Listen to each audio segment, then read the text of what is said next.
Hello friends, स्वागत है आपके अपने यूट्यूब चैनल गायत्री ऑफिशियल में। आपका अभी आने वाली जो भर्ती है हमारी, जिसके मेडिकल आ रहे हैं, वो है SSB non GD technical tradesman है, उसमें ड्राइवर है और आया वेटनरी, ये सब इनके अब मेडिकल आपके सबसे पहले आने वाले हैं। इसके अलावा बीएसएफ वाटरिंग के आने वाले हैं, बीएसएफ सेक्टर एमटी वर्कशॉप के आने वाले हैं, बीएसएफ ट्रेड्समैन में पहले ट्रेड टेस्ट होंगे, उसके बाद मेडिकल होगा।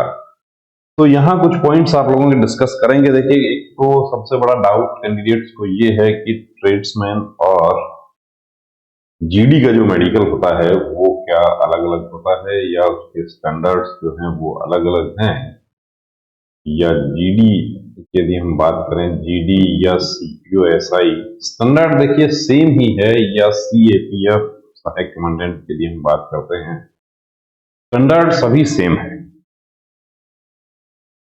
लेकिन कुछ आइज वगैरह के जो कुछ स्टैंडर्ड जो है वो उसमें कुछ छूट मिलती है, उसमें भी कलर भी है उसमें। अब ऐसा नहीं कि कोई पूरी तरीके से कलर ब्लाइंड है तो वो ट्रेड्समैन में भर्ती हो जाए। और ट्रेड्समैन में भी बीएसएफ ने इस बार चेंज कर दिया अपना, क्योंकि बाद में क्या होता है कि वही कैंडिडेट जब जीडी में वो रिकग्निशन होता है उनका, तो उस स्थिति में थोड़ी सी प्रॉब्लम होती है। तो उससे बचने के लिए उन्होंने वो चेंज कर दिया। अभी हम एसएसबी वालों की बात करें तो उसमें कलर परसेप्शन 4 अलाउ हो जाएगा। मेडिकल प्रोसेस सेम है, मेडिकल गाइडलाइन सेम है, डॉक्टर्स भी सेम है, सब कुछ वही है, और सेंटर्स भी देखिए ऑलमोस्ट सेम ही बने हैं। तो अभी जो एसएससी जीडी के जो मेडिकल हुए थे उसमें कुछ कैंडिडेट्स के आपको देखिए यहाँ पर ये फिटनेस सर्टिफिकेट आपके साथ शेयर कर रहे हैं, जिससे आपको एक आइडिया हो जाता है कि इस तरह का पॉइंट जो है वो अलाउ नहीं है। अब यहां पर देखिए इनको अनफिट किया है, किस आधार पर अनफिट किया है? हाइपर पिगमेंटेशन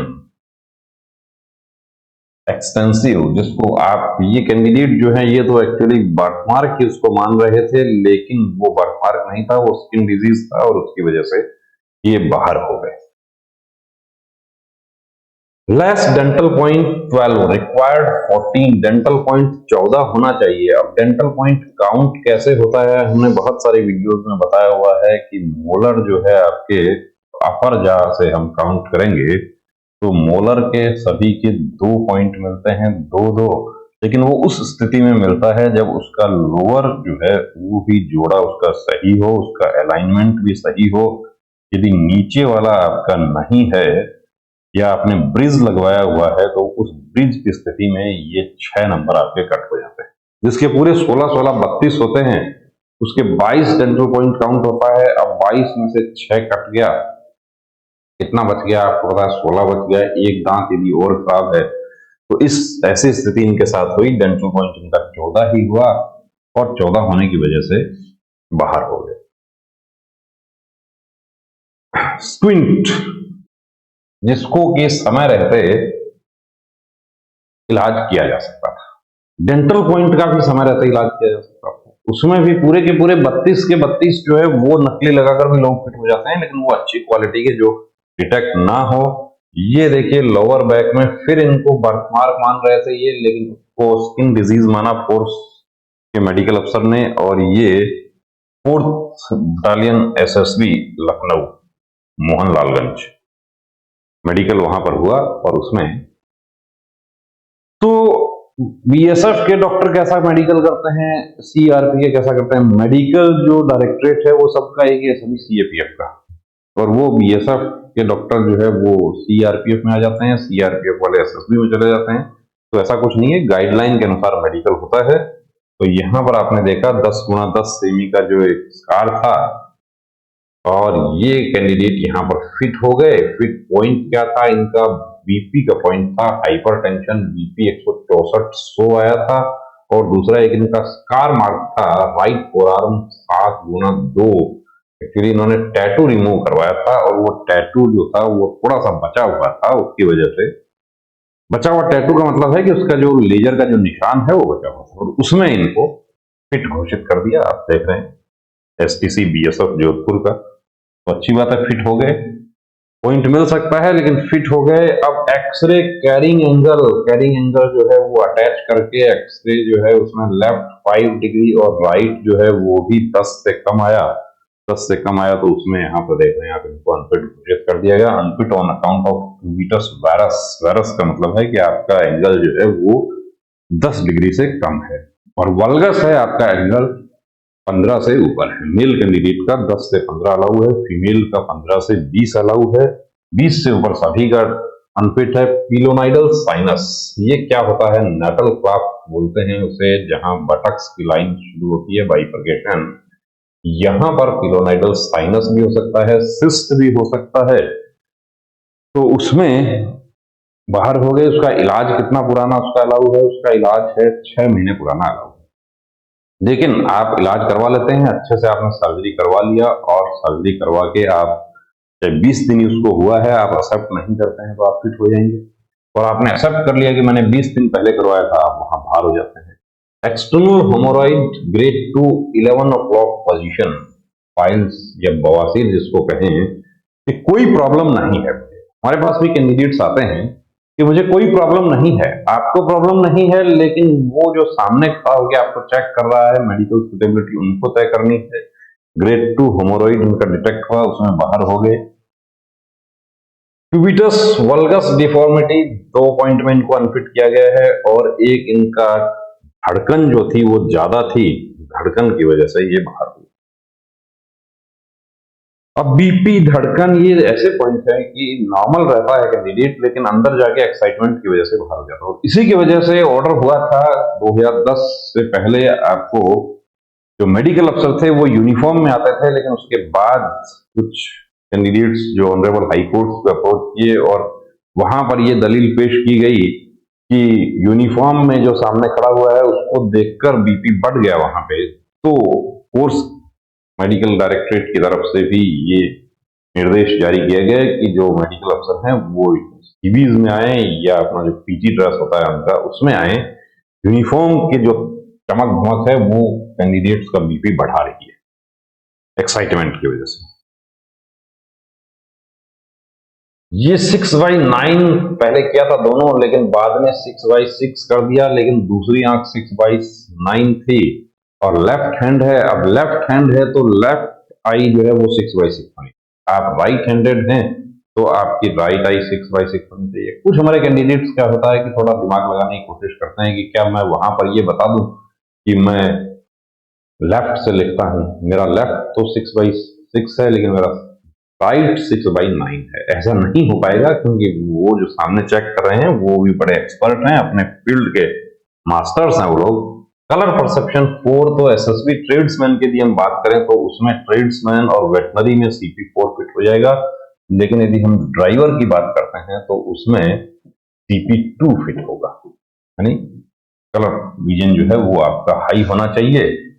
और नोडुलोसिस्टिक एक्ने ऑन फेस, क्या फेस पर एक्ने होते हैं, मुहांसे होते हैं बहुत ज्यादा, उससे भी क्या अनफिट किया जा सकता है? बिल्कुल किया जा सकता है। ये आपके सामने है, सर्टिफिकेट है।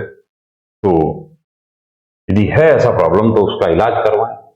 Unfit on account of defective distant vision. Distant vision क्या? 6/9 दोनों आंखों में, एक मास्टर आई 6/6 होने से फिट हो जाना था, लेकिन थोड़ी सी लापरवाही की वजह से वर्दी का सपना टूट गया।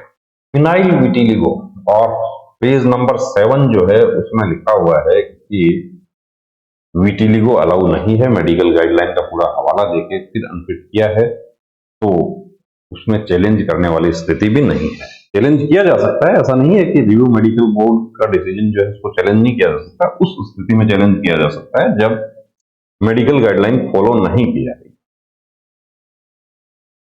Deformity found all over the body, hypopigmentation found skin disease की वजह से बाहर हो गए, जिसको भी ट्रीटमेंट करवाया जा सकता था। और ओवरवेट, जो हमारे साथी की एक फौजी साहब ने कहा कि वेट में अनफिट नहीं करता, अकेले वेट में अनफिट नहीं करता। करता है कि आप देख रहे हैं एसएसबी का ही नहीं, सॉरी, तो कल्याणी BSF का सेंटर है जिसमें ओवरवेट 71 किलो, 71.5 किलो था इनको। 5871 था और ये 66 वजन इनका होना चाहिए था रेंज में, तो कितना हुआ, 5.5 किलो वजन की वजह से ये बाहर हो गया। वरना ये भी हमारे जो दूसरे कैंडिडेट हैं उनके तरह, क्या मैं अब वजन कम करके मैं पिटीशन फाइल कर दूं? देखिए 3 लोग वहां पर आपको चेक कर रहे हैं, वो पूरा रिपोर्ट बना रहे हैं, वहां पर उसका वीडियोग्राफी भी हो रहा होगा, और जो टैटू वगैरह जो होते हैं उनके तो तस्वीर भी लिया जाता है, उनका पिक ले लिया जाता है। कोई ऐसा ना हो कि कैंडिडेट बाद में टैटू रिमूव करवा के अपील कर दे, दावा कर दे उस पर। तो उस स्थिति में चैलेंज हम कर सकते हैं जब मेडिकल गाइडलाइन फॉलो नहीं की गई, यानी कि आपका कैरिंग एंगल का पॉइंट है, आपका एक्सरे नहीं किया गया, आपका डीएनएस का पॉइंट है, उसमें स्पेशलिस्ट का ओपिनियन नहीं लिया गया, ऐसे बहुत सारे पॉइंट है, या बीपी का पॉइंट है, उसमें आपको सिर्फ एक रीडिंग में या एक ही दिन में आपको 1 घंटे के अंतराल में 3 रीडिंग लेकर आपको अनफिट कर दिया गया। ऐसे बहुत सारे पॉइंट्स हैं जो कि रिव्यू मेडिकल गाइडलाइन कहती है, और वो उसको फॉलो करते हुए यदि आपको अनफिट किया जाता है तो आपके पास में कोई आपके पास रास्ता नहीं बचता। रास्ता यही बचता है कि वो जो पॉइंट है ट्रीटमेंट लें उसका, और आगे आने वाली भर्ती की तैयारी करें यदि आपका एज बचा हुआ है तो, और नहीं एज बचा हुआ है तो हताश होने की जरूरत नहीं है, आगे और भी दूसरे मौके मिलते हैं। आने वाले जो हमारे भर्ती में कैंडिडेट हैं उनको इन सब चीजों की देखिए आपको पहले से तैयारी आपको रखनी चाहिए। उसके लिए आप कंप्लीट प्री मेडिकल चेकअप आप अपना करवा सकते हैं। उसके लिए ये नंबर हमारा दिया हुआ है, इस नंबर पर आप संपर्क कर सकते हैं। कॉलिंग नंबर ये है, और व्हाट्सएप यदि हम बात करें तो व्हाट्सएप नंबर आपको दूसरा शेयर कर देते हैं। इस नंबर पर आप व्हाट्सएप करके भी अपना डाउट, कोई आपका ऐसा डाउट है जो आपका हम क्लियर कर सकते हैं व्हाट्सएप पे। अब देखिए, अब आप ये कहेंगे कि मेरा विजन चेक कर दीजिए व्हाट्सएप पर, तो पॉसिबल नहीं है, या मेरा रिपोर्ट कुछ आप लोग शेयर करते हैं वो भी देखिए सारी रिपोर्ट जो है वो नहीं बता पाते हैं देख के, लेकिन जो नॉर्मल चीजें हैं आपके, जो आपके डाउट्स हैं, कोशिश करते हैं कि नंबर पे व्हाट्सएप आप करेंगे, आपको बिल्कुल रिप्लाई करने की कोशिश करेंगे। तो बने रहिए चैनल के साथ, और कंप्लीट प्री मेडिकल चेकअप की सुविधा हमारे सेंटर पर उपलब्ध है, मेल फीमेल दोनों के लिए। तो आप लोगों में देखिए जो मेहनत है वो कहीं मेडिकल में पहुंचकर आपके साथ धोखा ना हो जाए, आपको हताशा का सामना ना करना पड़े। उससे बचने का यही तरीका है कि जिस तरीके से आपने रिटन और फिजिकल की आपने तैयारी की, वैसी ही तैयारी आप अपनी मेडिकल की भी रखें। बने रहें चैनल के साथ। जय हिंद। नमस्ते डॉक्टर साहब, मुझे अपने बेटे का आर्मी भर्ती के लिए मेडिकल चेकअप करवाना है। नमस्ते श्रीमान जी। आर्मी, एयरफोर्स, नेवी या कोई भी फोर्स का मेडिकल चेकअप गाइडलाइन के अनुसार होता है, जिसमें सभी मेडिकल पॉइंट्स की जानकारी दी होती है। सिविलियन डॉक्टर को उन सब की जानकारी नहीं होती है। आप कंप्लीट मेडिकल चेकअप के लिए Gayatri pre medical centre Sikar Rajasthan से संपर्क करें तो बेहतर होगा। क्या वहाँ फीमेल कैंडिडेट का भी चेकअप होता है? जी बिल्कुल, वहाँ eye specialist, ANT specialist, general physician, physiotherapist, gynaecologist और जनरल सर्जन सभी आपको एक जगह मिल जाते हैं। और इन सभी के साथ अमित सर को 20 साल से डिफेंस लाइन का एक्सपीरियंस भी है, जिसका फायदा लेकर हजारों candidates army, navy, air force, BSF, CRPF, CISF, SSB, state police की वर्दी पहनकर देश सेवा में जुड़े हुए हैं। थैंक यू डॉक्टर साहब, अब तो मैं वही जाती हूँ और अपनी बेटी का भी SSC GD का चेकअप वहीं से ही कराती हूँ। बहुत बहुत शुक्रिया आपका इस जानकारी के लिए। एक बात और, वहाँ आपको बहुत रीजनेबल फीस में ये सुविधा मिल जाएगी। आप 9982877443 पर कॉल करके अपॉइंटमेंट ले सकते हैं। जब भी जाते हो अपॉइंटमेंट लेकर जाना। जय हिंद।